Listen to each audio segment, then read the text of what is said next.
Don't wait till the battle's over.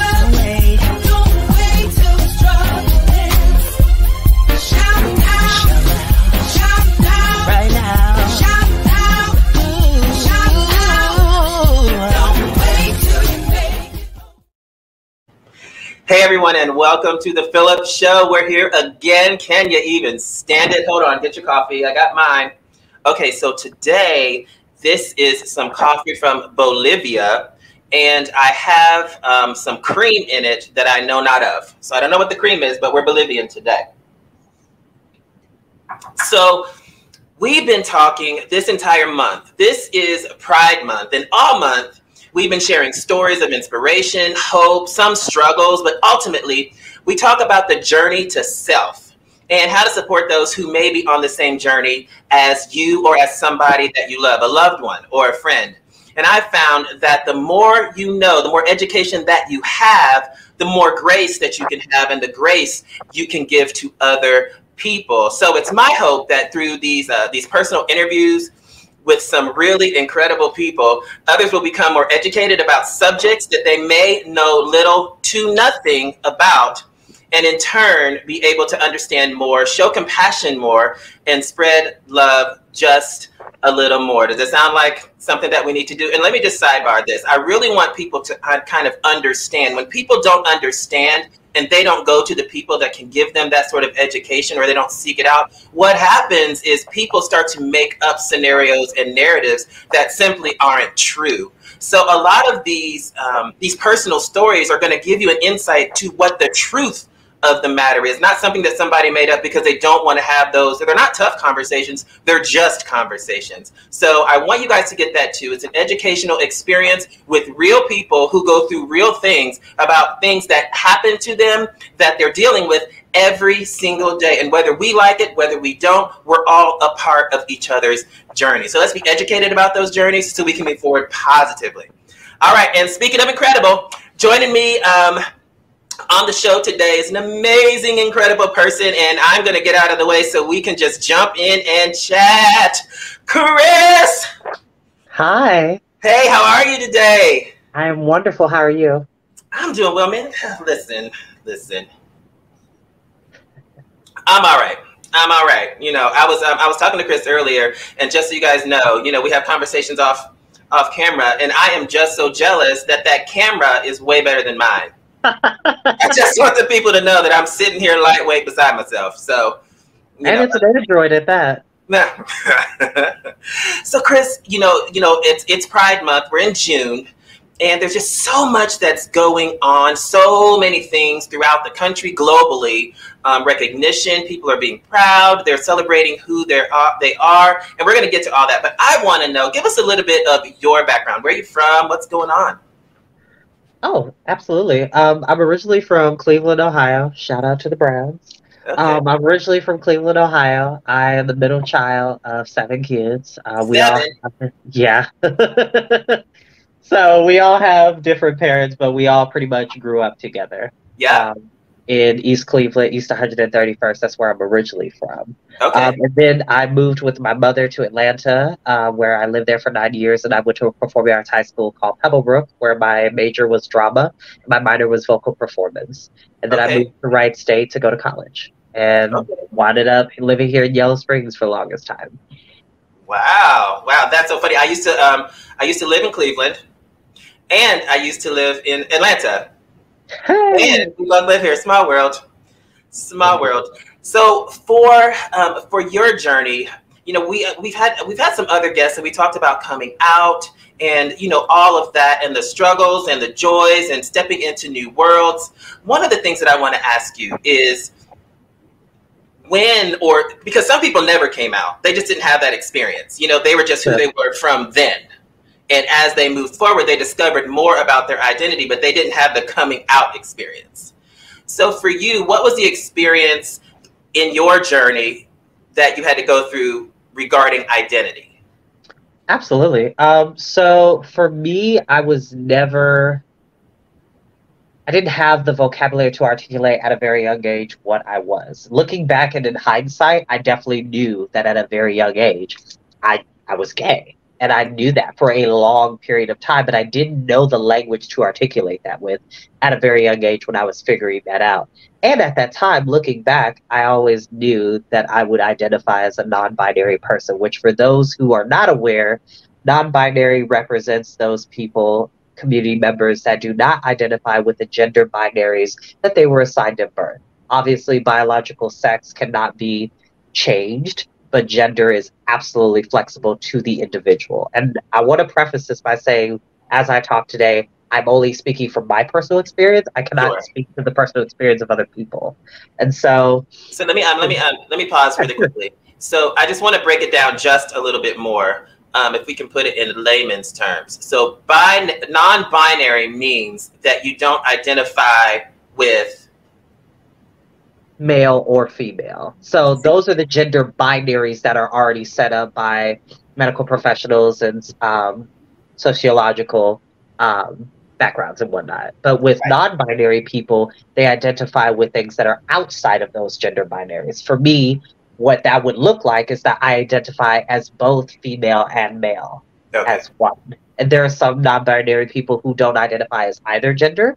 There are some that identify as both, or just as female, or just as male, or a third gender entirely, which there are a lot of different cultures across the world that have third genders that are available.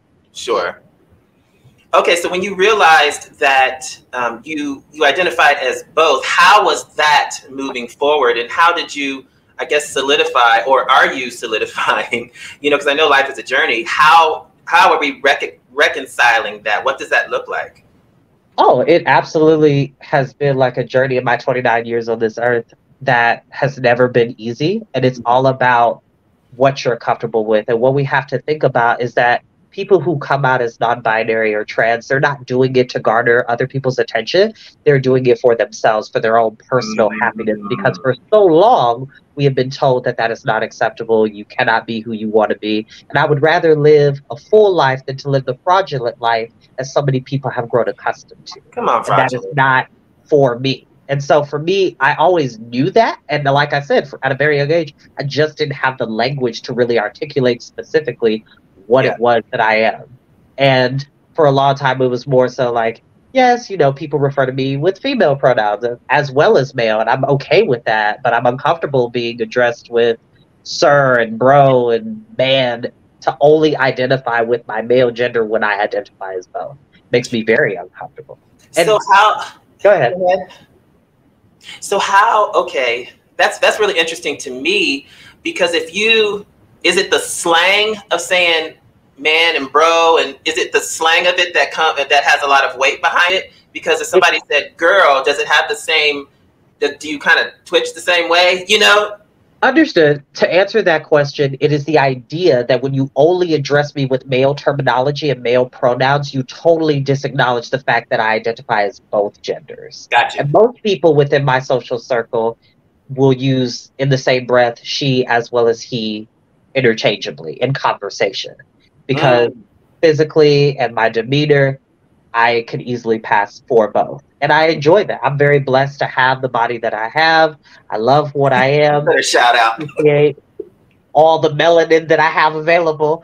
But I'm not ashamed to just be the fullest version of myself. And I have met challenges with that over the years. But I've always been told the admonishment of fall down 7 times, get back up 8, because it's the getting back up that counts. That is totally true. Yeah, you mentioned something, and I want to be clear for the people out there, and I want to get your opinion on it. You said that you don't, I don't want to put words in your mouth, but basically you don't appreciate being called by just one gender. A lot of times when lay people, if you will, or just the people that are outside of the community, or maybe outside of your social circle, because you mentioned that too. A lot of times when they address people, sometimes it's not maliciously, sometimes it is. Of course. They address people with their eyes, because they address you as they see you, and a lot of times people who identify differently, they get offended as if the person is supposed to know. Exactly. And I think that, go ahead. So to immediately answer that, I am not one of those individuals. We are human beings. We are not telepathic yet. Yeah, thank you. We don't have the means to know how somebody identifies or what pronouns they prefer off jump. So your job then, and I, like I said, I can only speak for myself. I don't get upset when somebody misgenders me. If a stranger sees what they see is what they see. So unless they know me personally, they would have no way of knowing. So why would I be upset by a stranger misgendering me when they're not doing it out of malicious intent? Yeah. There is a difference with that. So for me, if somebody that I don't know is only calling me with male pronouns, I can't be upset. And I'm not upset because that's a simple mistake. They had no idea of knowing. If it's a friend or an acquaintance who I take the time to tell, hey, these are my pronoun preferences. This is how I identify. If you make a mistake and call me a term that I'm not necessarily comfortable with and you try to correct it, that's somebody that cares. Keep those people around because that's somebody making a conscious effort to put your well-being on the pedestal and just be like, I care about you well enough to try to make sure that I'm being consistent. And that's all I ask. Yeah. Yeah, because that level of concern will be the catalyst for change, because otherwise it's just kind of like, I don't know, because that kind of, I mean, to be honest, and to give kind of a little bit of credence to the other side, you know, that's a lot to learn. You know, that's a huge burden to bear, you know, because you live with you all the time. So you're familiar with it. Somebody else has to be like, okay, wait. But think about what we do with how we refer to inanimate objects such as vehicles, boats. We refer to them with personified genders.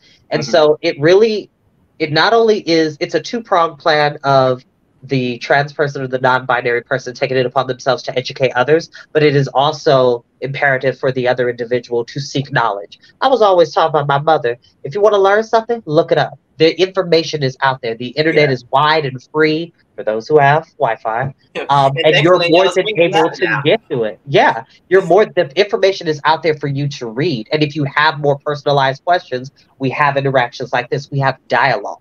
We cannot engage with each other. We cannot move together without proper dialogue and without mudslinging and being hateful and vengeful to each other. That doesn't bring anything progressive to the table.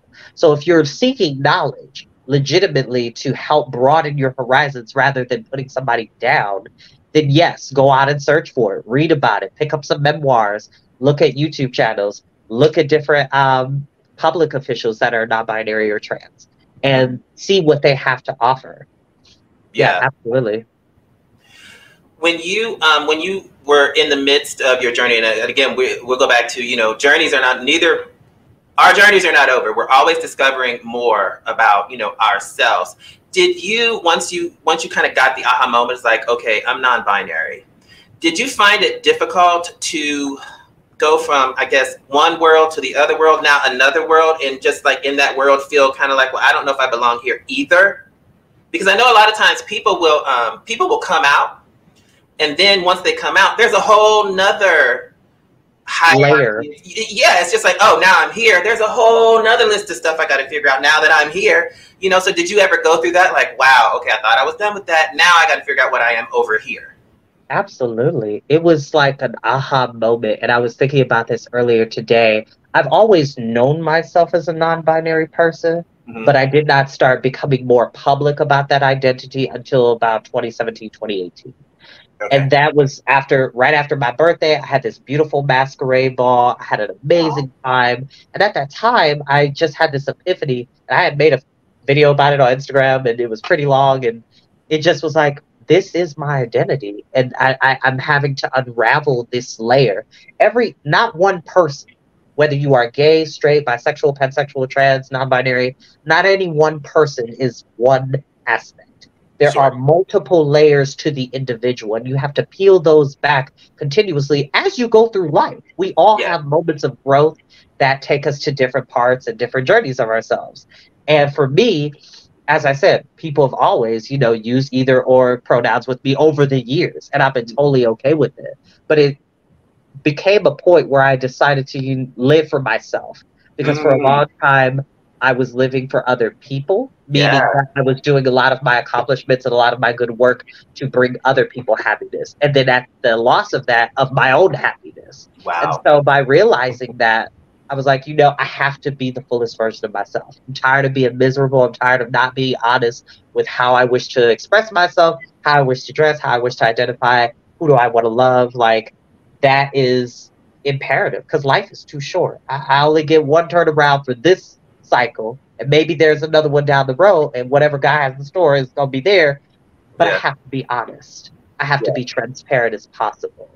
And for me, as a non-binary Afro-American that's undetectable, my life is going to be in the forefront because somebody is going to see this and they don't feel like they have a voice, but to see a person of color, a queer person of color at that, be speaking out, it gives them permission to be expressive, to be open, to be unapologetically themselves. There's so many LGBT youth that are still homeless to this day because of the fear and stigma of their sexuality, of their gender identity. And we have to get past that. We have to learn that we are still human beings at the end of the day. And as my aunt would put it, what you think of me is none of my business. It's none of my business. I love that. Yeah. And that's so true. And I know that through my journey, I had to kind of, not just in identity, but just in a lot of different things.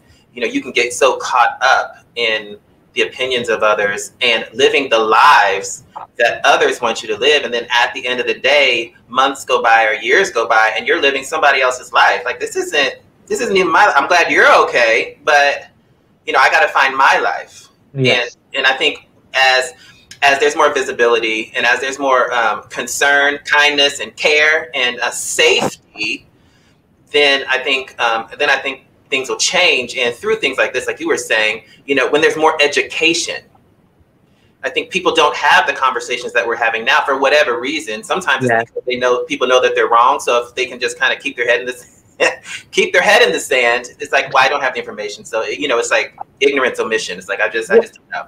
Well, we live in a permissive society with the admonition, if it doesn't affect me directly, why should I care?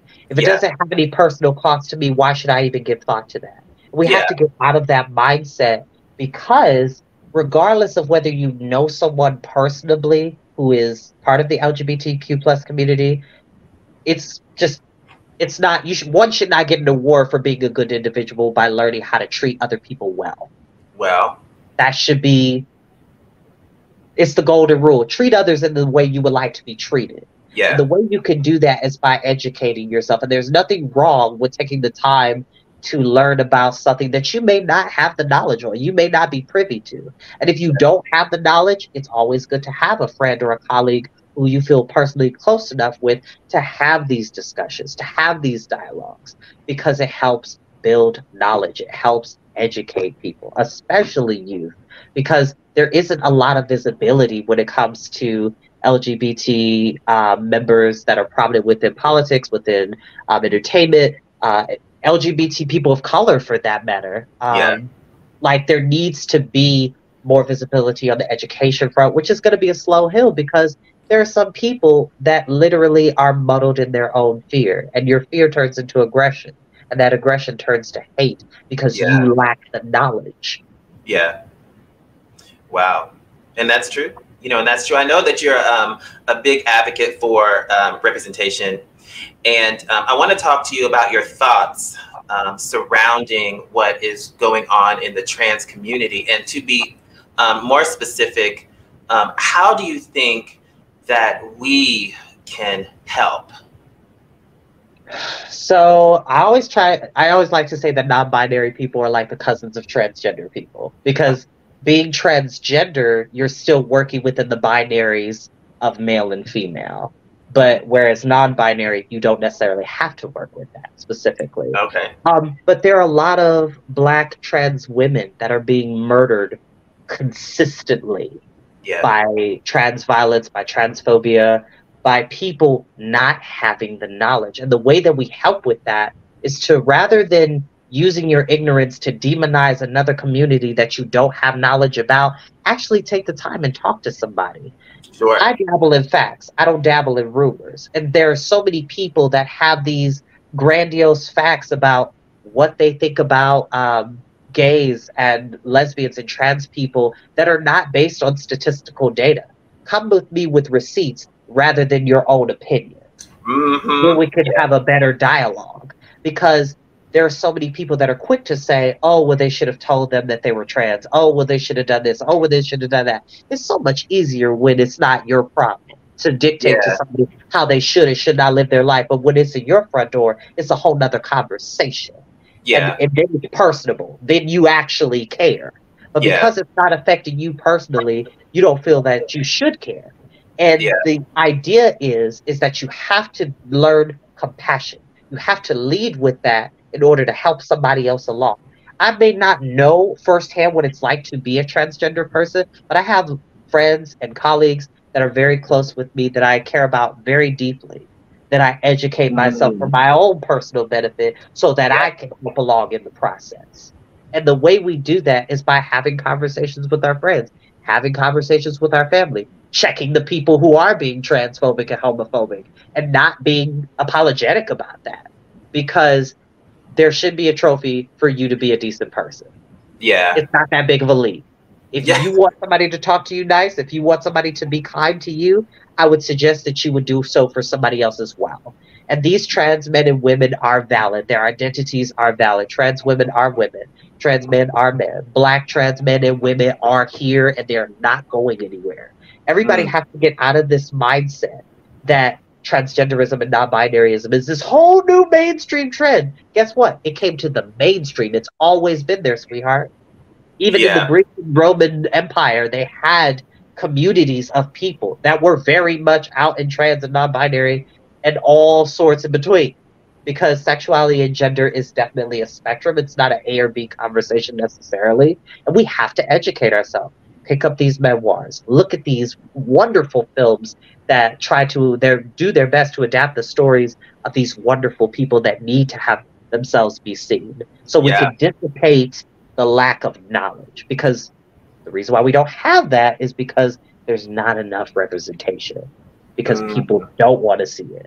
There are people behind the desk of executive producers and so on with television and film when it comes to trans and non-binary people, especially those of color, that are not being seen. Or if they are, they're done in a mocking fashion. Yeah. And it's not okay. Laverne Cox, though she is incredible and I love her to death, she can't do every project. There has to be visibility of other people, such as a show like Pose, which unfortunately this is its final season. That just happened yesterday. The first episode was yesterday. And we need shows like that do a beautiful tapestry of a healthy and honest look at LGBT people of color and all their multiplicitous forms. We have to be more representative and be open to that. Yeah, I think that I'm sad to see Pose go. What I would like to see happen, and I think I spoke about this in one of with another guest, what I'd like to see happen is, for the LGBTQ plus community to not only get those particularly like stereotypical roles. I'd like to see them in just regular life roles. I'm not saying play a straight person. I'm just saying you can still be who you are. Absolutely. But I mean, you can still be in a regular scenario. It doesn't have to be so engulfed in that particular storyline. Let a trans person play a trans character. Let a gay person play a gay character, because that is their life. They know that firsthand. I mean, of course, the principal rule of method acting is living truthfully under imaginary circumstances. And one can do so more with that in whatever facet they want to do, but you have to put the right person in that position. Well, equally, the role doesn't have to be catering to the storyline of this person being gay or trans. Do you see what I'm saying? That can just be who the person is, and there's a whole nother. That's not even the storyline. They just happen to be. Like, that's how America is. That's like when you're just doing whatever you're doing. Somebody trans can live beside you. They can be the person that works at the store. So it doesn't have to be this full-on storyline of what happens about just them being trans. I totally get what you're saying. Yeah, they can be the CEO and just going on about their business. They just happen to be. I'm Alex, and I'm a trans woman, and I happen to be an attorney or something like that. Yeah, and that's a show about Alex being an attorney. Absolutely. Yeah, I would love. It's like normalizing people's lifestyle and letting them live beyond that particular box. I'm glad that there's the visibility that there is now. It reminds me of how African Americans were seen on TV. And we all of a sudden started getting roles, but they were stereotypical roles. Yes, we were because there were white writers writing what they viewed Black people to be presented by. Yeah, and you couldn't be anything else. Like you already have, okay, we got this, we need the black person to do this. She's going to be the loud friend, or the drug dealer, the maid, the mystery. Yeah, and it's like, oh, okay, but you know they can have real lives, right? And that's why I think I like some of the new dialogue and the new things that are coming out, because it's like, oh wow, there's a scary movie, not the ones that are racially, not race centric, but just like there's just a scary movie, and ooh, they're caught in the house and they can't get out, and they happen to be black, and that's not the storyline. Yeah.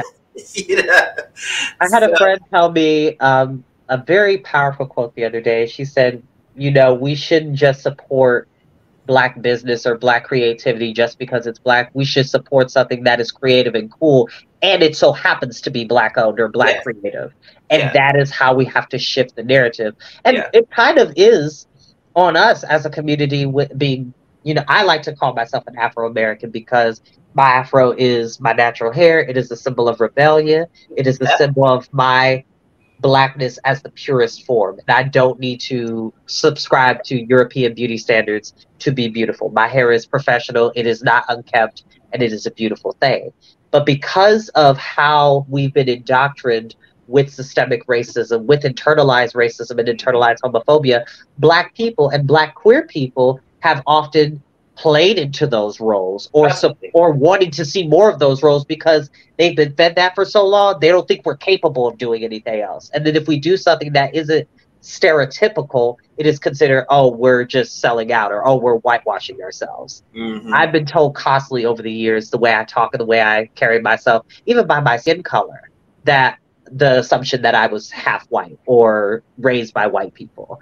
And the idea that black people couldn't be educated or could be well-spoken or couldn't read manga or read through different languages and stuff like that. When we have multiplicitous examples of black excellence in education, in literature, in film, and television that is out there. Yeah. And it's available. But there are so many people that are caught up in that just lock and key of like, this is what you're only allowed to do. And I think a lot of that has, again, it comes back to that word representation, you know, because that kind of representation also matters. You know, seeing people that are educated, that are articulate, that are successful, that are in positions and places and are people that people want to emulate outside of, say, entertainment. Not that that's bad, but a holistic view of lifestyle, a holistic view of a group of people. We're talking about LGBTQ plus, a holistic view of who are all these people? What do they do? Oh, they're people just like me. You know, they're people just like you. They're all people, and they do exactly the same things you do. You know, so getting a holistic view of these segments of the population, I think, goes a long way regarding representation as well. Yeah.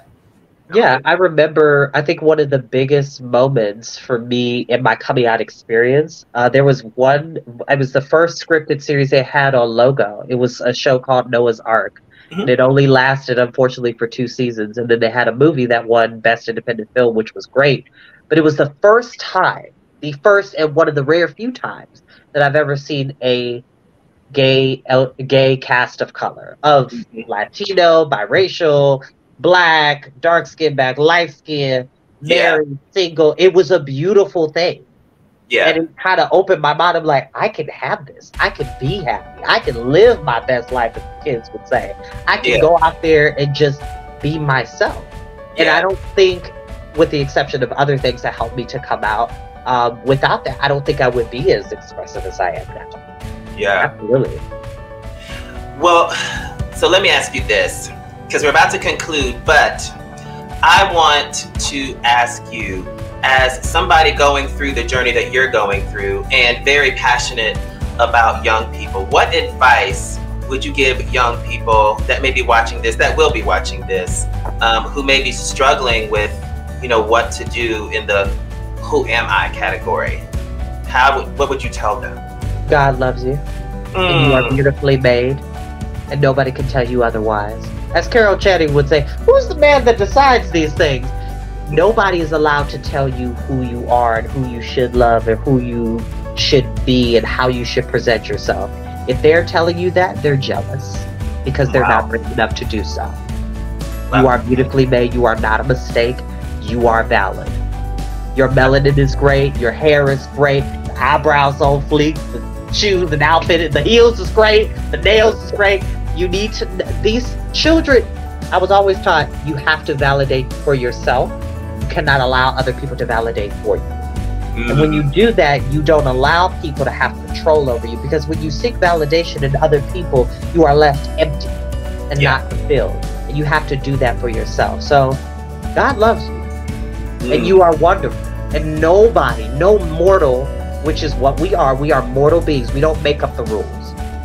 No one is allowed to dictate to you who you're supposed to be, who you always meant to be.